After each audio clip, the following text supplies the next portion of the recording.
புளியங்க அவ புடவ கட்டுன வெள்ளரிக்கா புளிப்பா புளியங்க அவ புடவ கட்டுன வெள்ளரிக்கா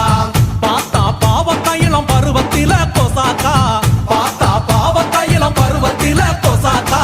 சோக்கா நடக்கும் போது சுத்த வேணும் பூசணிக்கா ஆத்தா கண்டெடுத்த அழகான ஜாதிக்கா